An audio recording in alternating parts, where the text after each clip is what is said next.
your media assets on your computer, as well as creating and saving projects with Sony Vegas Pro.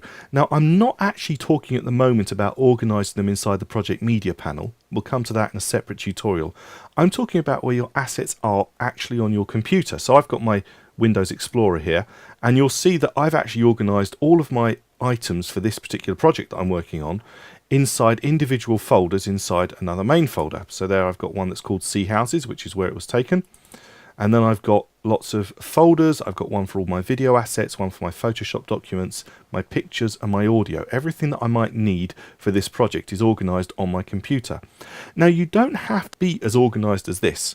Your items can be all over your computer and you can just go to them and bring them into your project. But bear in mind that what you're bringing in isn't the actual media item itself, just a link to where it is on your hard drive.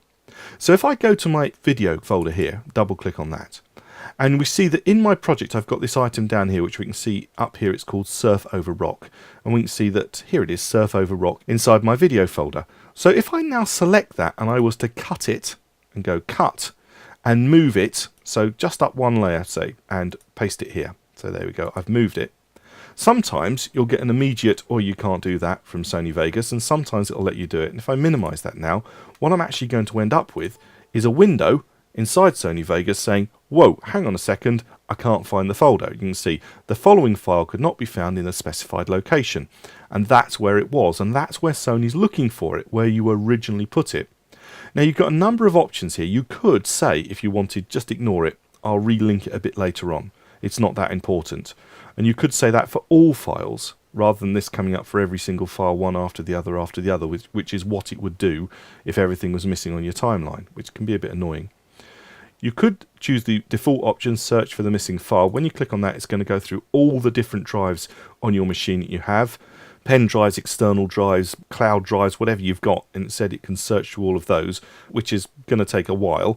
Or alternatively, I'm going to click cancel on that one, you can specify the new location for the replacement file and actually navigate to it.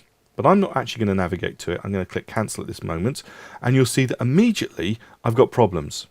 On my timeline down here, you'll see that it says the media is offline, which it said anyway, and you'll see up here in my project media panel that I've just got a placeholder saying there should be something there, but it's not. It's not like the other ones which have actually got an item associated with them. This one's got nothing because it's actually an audio file, not a video file. But on the timeline, Sony Vegas has said, I know there's supposed to be something there, and I know that it's supposed to be edited. I'm just going to leave it as blank media, as a placeholder, so that you can carry on editing, and you could relink it later if you want to. So what if I want to relink it? How do I do that?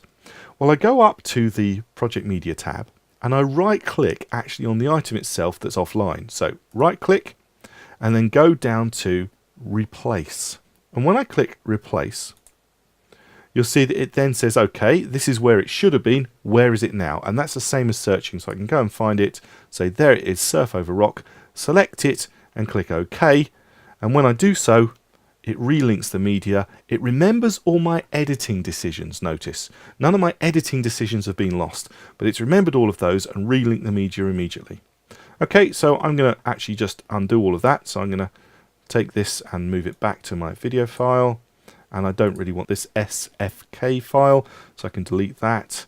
Yes, I want to delete it. And then you'll see that everything's going to go offline again. And I can actually say this time I'll specify the location, and it's supposed to be in video. And it's supposed to be Surf Over Rock, double click to select it, and then it's all linked back to how it was before.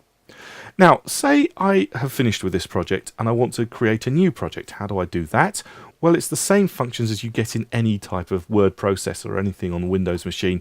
You've got the new file icon here, which is a new empty project. You can see that there is a keyboard shortcut, Control-Shift-N, but if you just click that, it says, do you want to save the ones that you've done at the moment? I'm going to say, no, I don't want to save it.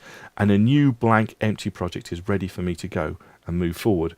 And if I want to save a project, let me just go back and reopen that project. If you go to the File menu, you'll see at the bottom, these are projects that you're working on, so I'm going to go on that one and I'm going to open up that project again. There it is.